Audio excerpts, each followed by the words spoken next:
Hello and welcome to all. स्वागत है आपका आपके channel Aastha classes by Ratiram. दोस्तों, जैसा कि हम लोग नंबर सिस्टम सॉल्व कर रहे थे, तो नंबर सिस्टम का आज हम लोग पार्ट 3 पढ़ने जा रहे हैं। आशा करता हूं कि आपने पार्ट 2 तक देख लिया होगा। तो चलिए क्लास को शुरू करते हैं। आज हम लोग देखने जा रहे हैं पूर्ण संख्याएं और परिपूर्ण संख्याएं और परफेक्ट नंबर। देखिए, पूर्ण संख्या या परिपूर्ण संख्या या परफेक्ट नंबर कैसे निकालते हैं। तो कोई संख्या पूर्ण संख्या है या परिपूर्ण संख्या है कैसे देखेंगे। तो मान लीजिए कोई 6 संख्या दे रखी है, तो 6 के अगर हम लोग फैक्टर करेंगे तो 1 आ जाएगा, 2 आ जाएगा, 3 आ जाएगा और कितने आ जाएंगे, 6 आ जाएगा। तो परिपूर्ण संख्या या परफेक्ट नंबर क्या होती हैं? ऐसी संख्याएं जिनके अगर हम लोग फैक्टर करें तो उस संख्या का जो फैक्टर, जिस मान लीजिए हम 6 के फैक्टर कर रहे हैं तो 6 को हम लोग काउंट नहीं करेंगे और जो भी फैक्टर आएंगे अगर हम लोग उनको जोड़ दें और वो संख्या के बराबर आ जाए तो वो क्या होती है, परफेक्ट नंबर होती है। मान लीजिए 6 संख्या दे रखा था, इसके फैक्टर करेंगे तो 1 आ जाएगा, 2 आ जाएगा, 3 आ जाएगा। तो 6 में से 6 का फैक्टर कर रहे हैं तो 6 को नहीं काउंट करेंगे। अब इसे जोड़ेंगे, 3 2 5 5 1 6। देखिए 6 का फैक्टर कर रहे थे और 6 योग आ जा रहा है हमारा। तो ये 6 क्या आ जाएगी, हमारी एक परफेक्ट नंबर संख्या है। तो परिपूर्ण संख्या कितनी आ जाएगी, 6 आ जाएगी। ऐसे ही मान लीजिए 28 के अगर हम लोग फैक्टर करें तो 1 आ जाएगा, 2 आ जाएगा, 7 आ जाएगा, 4 आ जाएगा, 14 आ जाएगा और कितना आ जाएगा, 28। तो 28 के अगर हम लोग फैक्टर कर रहे हैं तो 28 को काउंट नहीं करेंगे। अब इसके जोड़ेंगे, 14 7 21, 21 4 25, 25 2 कितना आ जाएगा, 27 1 कितना, 28। तो परिपूर्ण संख्या क्या होती है? परिपूर्ण संख्या वे संख्या होती हैं जिनको अगर हम लोग फैक्टर करेंगे और जिस संख्या का हम लोग फैक्टर निकाल रहे हैं उस संख्या को काउंट ना करें और जो भी फैक्टर आए उनको अगर हम लोग जोड़ दें, अगर वो संख्या 28 जिस संख्या के उसी संख्या के बराबर आ जाए तो क्या होती है, परफेक्ट नंबर होती है हमारी संख्या। मान लीजिए अगर आपको 12 पूछ लेता कि क्या परफेक्ट नंबर है, तो देखिए 1 से कट जाएगा, 2 से कट जाएगा, 3 से कट जाएगा, 4 से कट जाएगा, 6 से कट जाएगा और ये कितने से कट जाएगा, 12 से। अगर हम लोग 12 देख रहे हैं तो 12 को नहीं लेंगे। अब देखिए 6 4 10, 10 3 13, 13 2 15, 1 कितना आ जाएगा, 16। क्या 16 12 के बराबर है? नहीं है। तो क्या 12 एक परिपूर्ण संख्या है? तो नहीं है। तो 12 एक परिपूर्ण संख्या नहीं है। ठीक है, तो आपको परिपूर्ण संख्या परफेक्ट नंबर निकालना आ गया होगा। अब देख लेते हैं गुणनखंड क्या होता है। जैसे मान लीजिए 8 के गुणनखंड क्या होते हैं, 1 2 4 और 8 होते हैं। 1 से कट जाएगी, 2 से कट जाएगी, 4 से कट जाएगी और कितने से कट जाएगी, 8 से। लेकिन अगर गुणज पूछा जाएगा तो देखिए 8 के गुणज कितना आ जाएगा, 8 का पहाड़ा पढ़ेंगे। गुणज क्या होता है, पहाड़ा होता है। जैसे 8 के पूछ लिया गया तो 8 16 24 32 इस टाइप से आएंगे। 6 के पूछा जाता है तो 6 12 18 24 इस टाइप से आते हैं। तो गुणज क्या होता है, गुणज पहाड़ा होता है। और गुणनखंड क्या होते हैं, गुणनखंड में देखिए 1 से भी कट रहा है, 2 से, तो गुणनखंड अलग होता है और गुणज क्या होता है, हमारा पहाड़ा होता है। ठीक है, अब आगे देख लेते हैं।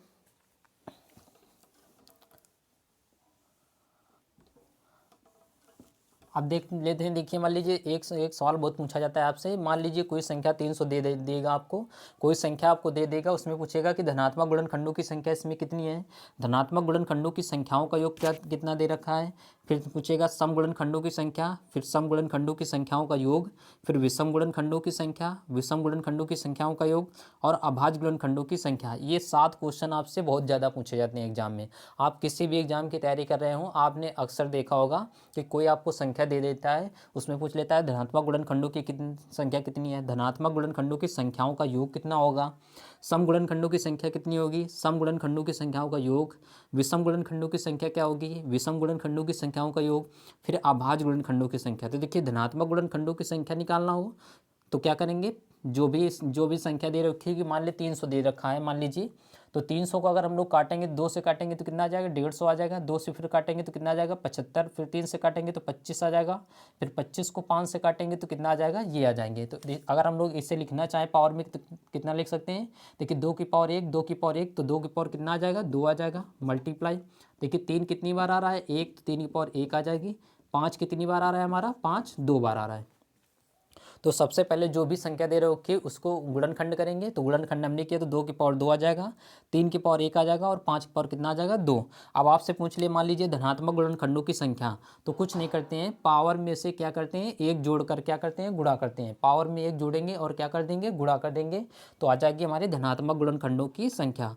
अगर पूछ ले धनात्मक गुणनखंडों की संख्याओं का योग, पावर को 0 से ब्रेक करके गुणा करते हैं। पावर को 0 से ब्रेक करके क्या करेंगे, गुणा करेंगे।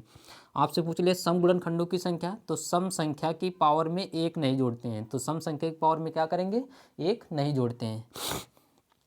आपसे पूछ ले सम गुणनखंडों की संख्याओं का योग, तो क्या करेंगे, सम संख्या में 0 वाला पद नहीं लेते हैं।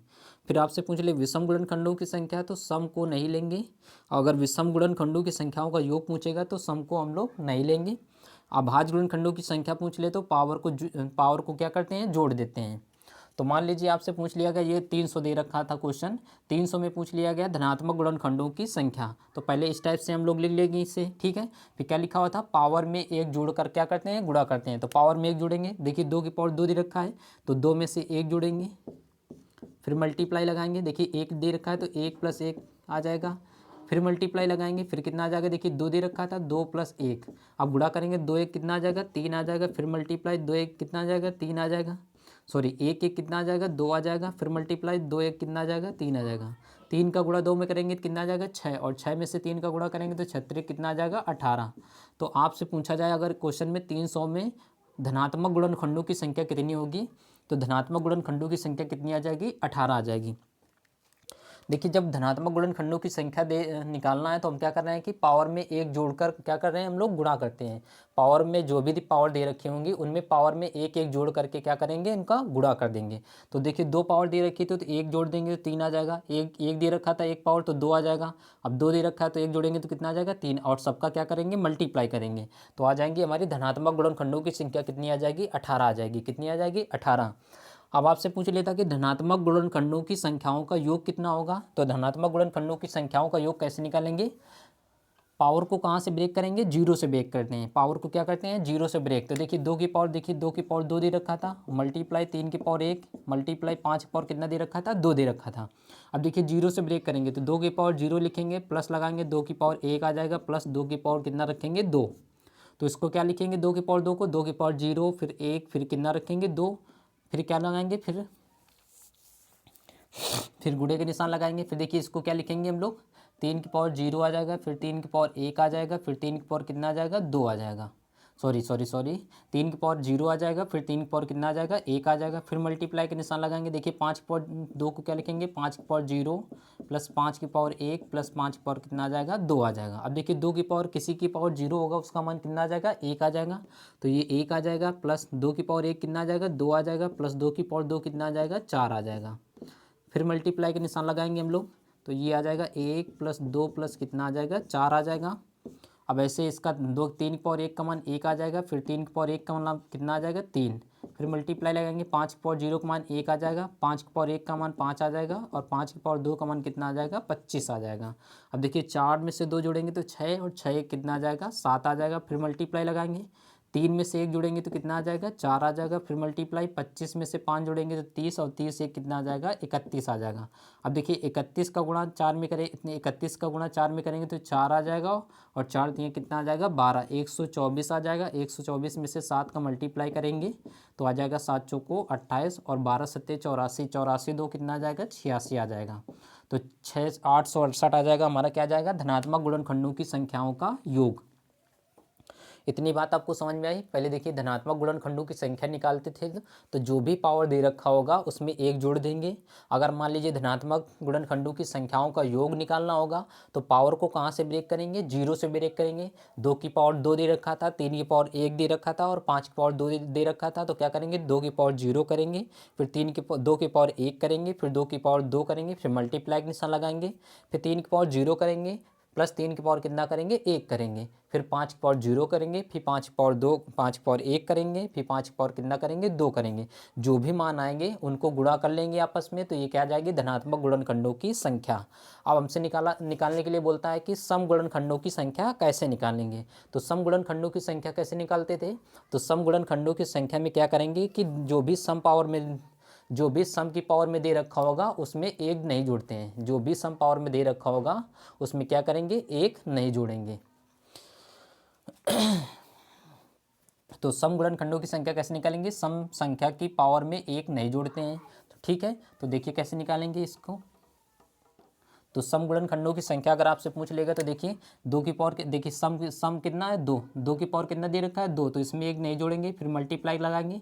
अब देखिए ये विषम है तो इसमें एक जोड़ेंगे तो एक एक कितना आ जाएगा, 2 आ जाएगा, फिर मल्टीप्लाई। देखिए 5 की पावर 2 दे रखा है तो 5 की पावर 2 से एक जोड़ेंगे तो कितना आ जाएगा, 3, तो 3 का गुणा 2 में करेंगे, 2 का गुणा 2, 2 दूनी 4, और 4 दिए कितना आ जाएगा, 12। तो सम गुणनखंडों की संख्या कितनी आ जाएगी, हमारी 12 आ जाएगी। सम गुणनखंडों की संख्या कितनी आ जाएगी, 12। अब देखिए सम गुणनखंडों की संख्याओं का योग कैसे निकालते हैं। सम गुणनखंडों की संख्याओं का योग कैसे निकालेंगे, सम संख्या में 0 वाला पद नहीं लेंगे।